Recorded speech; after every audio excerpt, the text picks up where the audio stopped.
செயற்கை நுண்ணறிவு தொழில்நுட்பத்தில் ஆதிக்கம் அதிகரிப்பதால் மனிதர்கள் செய்யும் வேளையில் எந்த அளவுக்கு பாதிப்பை ஏற்படுத்தும் என்பதை உணர்த்தும் விதமாக வீடியோ ஒன்று வைரல் ஆகியுள்ளது.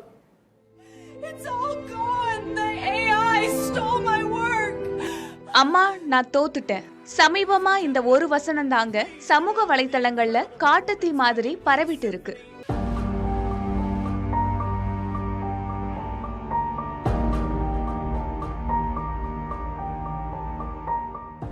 ஏன்னு கேக்குறீங்களா?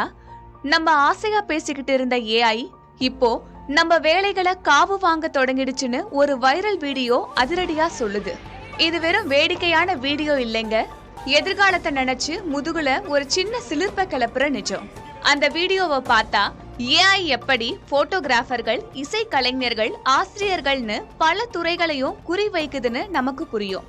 ஒரு போட்டோகிராஃபர் எவ்வளவு கஷ்டப்பட்டு ஒரு ஷாட் எடுக்கிறாரோ அத ஏஐ ஒரு நொடியில செஞ்சு முடிக்க, ஐயோ என் கேமராவுக்கு இனி வேலை இல்லையான்னு அவருக்கு ஒரு பயம்.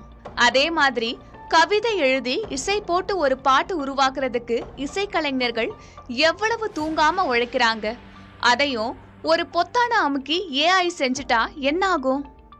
ஆசிரியர்கள் நிலைமையோ இன்னும் மோசம். ஒரு பாடம் எடுக்க எவ்வளவு ஆராய்ச்சி, எத்தனை தயார்பாடுகள். ஆனா இங்க பாருமா, ஏஐ டீச்சர் உன்னை விட சூப்பரா பாடம் எடுக்குதுன்னு பசங்க சொல்ல ஆரம்பிச்சுட்டா நம்ம டீச்சர்களோட நிலைமை என்ன? இதையெல்லாம் அந்த வீடியோ ரொம்ப ஃபன்னா, ஆனா நிஜத்தை தொட்டு காட்டுது. கடைசில ஒரு மனுஷன் ஏஐ கிட்ட தோத்து போய் அம்மா நான் தோத்துட்டேன்னு கதறது வெறும் காமெடி இல்லைங்க, அது நம்ம மனசுல ஆழமா புதைஞ்சிருக்க ஒரு சின்ன பயத்தோட வெளிப்பாடு. இந்த ஏஐயால எதிர்காலத்துல நம்ம வேலைகளுக்கு ஆபத்து வருமா? நாம என்னென்ன சவால்களை சந்திக்க போறோம்னு காட்டுற ஒரு குட்டி ட்ரெய்லர் மாதிரி தான் இந்த வீடியோ.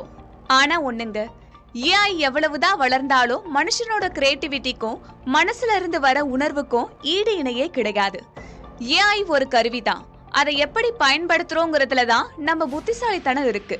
இனி ஏஐய நண்பனா பாக்குறதா இல்ல வில்லனா பாக்குறதா? நீங்களே சொல்லுங்க.